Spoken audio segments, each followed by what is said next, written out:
AP deputy CM Pawan Kalyan పై senior నటుడు Prakash Raj X వేదికగా ట్వీట్స్ సంధిస్తూనే ఉన్నారు. జస్ట్ ఆస్కింగ్ అని ట్యాగ్ చేస్తూ ఆయన చేస్తున్న ట్వీట్స్ పొలిటికల్ వర్గాల్లో చర్చకు దారితీస్తున్నాయి.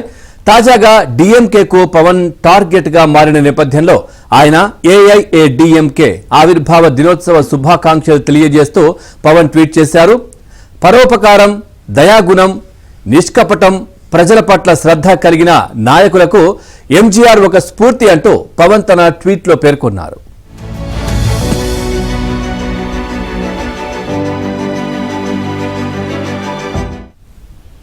పవన్ ట్వీట్ పై ప్రకాష్ రాజ్ ఎక్స్ లో స్పందిస్తూ ఎంజీఆర్ పై హఠాత్తుగా ఎందుకింత ప్రేమో అంటూ ట్వీట్ చేశారు. పైనుంచి ఆదేశాలు అందాయా, జస్ట్ ఆస్కింగ్ అంటూ పోస్ట్ చేశారు.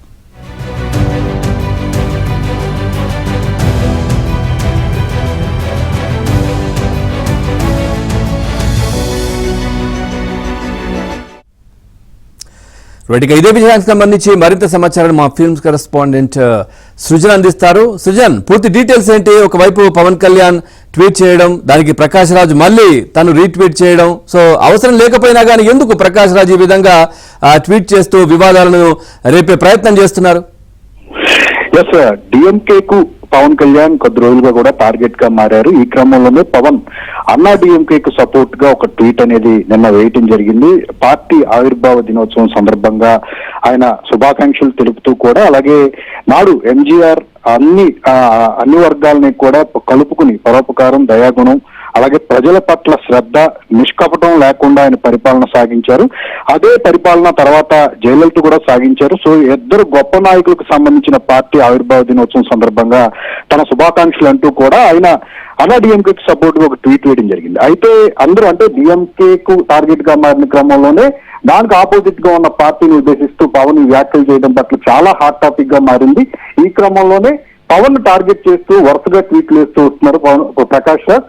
సనాతన ధర్మాన్ని దాన్ని చేస్తూ కూడా ఆయన వరుస ట్వీట్లు వేయటం మనం చూసాం. అయితే తాజాగా ఎంజీఆర్ మీద ఆయన వేసిన ట్వీట్ ని ఉద్దేశిస్తూ కూడా మరొకసారి ప్రకాష్ రాజ్ తనదైన శైలిలో జస్ట్ ఆస్కింగ్, ఎందుకు చరణ్ కి ఎంత ప్రేమ వచ్చింది, పైనుంచి ఏమైనా ఆదేశాలు వచ్చాయంటూ కూడా పవన్ మీద విమర్శనాత్మకంగా ఆయన ట్వీట్ వేయడం జరిగింది. వరుసగా అంటే లడ్డు అంశాన్ని తీసుకుని మొదలు ఆ తర్వాత సనాతన ధర్మం, పవన్ ఏ విషయం మీద ప్రస్తావించినా సరే తనకి విమర్శనాత్మకంగా కూడా ప్రకాష్ రాజ్ తనదైన శైలిలో ట్వీట్ చేస్తూ వస్తున్నారు.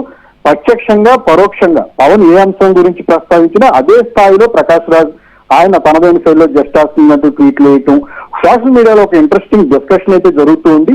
అయితే పవన్ టార్గెట్ గా ఎందుకు వేస్తున్నారు ప్రకాష్ రాజ్ అనేది, ఆయనకి ఇంట్రెస్ట్ గా వేస్తున్నారా, కావాలని పవన్ టార్గెట్ చేస్తున్నారా, లేదా రీచ్ కోసం వేస్తున్నారా అనేది ఒక రకమైన డిస్కషన్ జరుగుతూ ఉన్నప్పటికీ కూడా అల్టిమేట్ గా పవన్ ను సోషల్ మీడియా వేదికగా చేసుకుని టార్గెట్ చేస్తున్న వారిలో ప్రకాష్ రాజ్ ఇప్పుడు చాలా హైలైట్ గా కనిపిస్తూ వస్తున్నారు. ప్రతి అంశాన్ని ఏదైతే పవన్ తన అభిప్రాయాన్ని తెలియజేయటం, దానికి వరుసగా వెంటనే ప్రకాష్ రాజ్ ట్వీట్ వేయటం, ఈ ఇంట్రెస్టింగ్ కొనసాగుతూ వస్తుంది. ఏదైతే కొద్ది రోజుల క్రితం లడ్డు అంశం మీద, సనాతన అంశం మీద కూడా తాను వచ్చి మాట్లాడతానని చెప్పేసి ప్రకాష్ రాజ్ అన్నప్పటికీ అవన్నీ పక్కన పెట్టి కేవలం సోషల్ మీడియా వేదికగానే ఆయన స్పందిస్తూ వస్తున్నారు. లడ్డు అంశం పక్కకు పోయింది, సనాతన ధర్మం పక్కకు పోయింది. ఇప్పుడు ఎంజీఆర్ అంశాన్ని లేవనెత్తుతూ కూడా ప్రకాష్ రాజ్ ప్రతిసారి కూడా పవన్ కి కౌంటర్ ఇచ్చే ప్రయత్నం అయితే చేస్తూ ఉన్నారు. సో దీన్ని బేస్ చేసుకుని అంటే ఇటు అన్నా డిఎంకే అభిమానులు కూడా ప్రకాష్ రాజు మీద విమర్శనాత్మకంగా స్పందిస్తూ వస్తున్నారు. అయితే డిఎంకే అభిమానులు ఎవరైతే ఉంటారో వాళ్ళు పవన్ కళ్యాణ్ మీద టార్గెట్ చేస్తూ కూడా ట్వీట్లు వేస్తున్నారు. ఒక ఇంట్రెస్టింగ్ డిస్కషన్ అంటే ఇప్పుడు ఇది కేవలం లడ్డు అంశం, సనాతన ధర్మ అంశం కాకుండా ఇప్పుడు తమిళనాట ఇది ఒక ఇంట్రెస్టింగ్ టాపిక్ గా మారింది. పవన్ టార్గెట్ ప్రకాష్ రాజ్ వర్సెస్ పవన్ అన్నట్టుగా కూడా ఇప్పుడు ఒక టాపిక్ అనేది అక్కడ డైవర్ట్ అయినట్టుగా కనిపిస్తూ ఉంది. ఎప్పుడైతే పరోక్షంగా అంటే సనాతన ధర్మం మీద గతంలో చేసిన వ్యాఖ్యలను ఉద్దేశించి ఉదయనిష్టాలని పరోక్షంగా పవన్ ఎప్పుడైతే ప్రస్తావించారో పవన్ ని పరోక్షంగా విమర్శిస్తూ డిఎంకే సభలో ప్రకాష్ రాజ్ ప్రస్తావించడం అల్టిమేట్ గా ఇదొక ఇంట్రెస్టింగ్ టాపిక్ గా మారటం జరిగింది. రాజకీయాలకు సంబంధించి ఏ అంశాన్ని గురించి ప్రస్తావించినా సరే ఖచ్చితంగా పవన్ స్పందిస్తే ప్రకాష్ రాజ్ కౌంటర్ కంపల్సరీ అన్నట్టుగా కూడా అప్పుడు పరిస్థితి మారి కనిపిస్తూ ఉంది. Pawan right, thank you Sujan, thanks for the updates.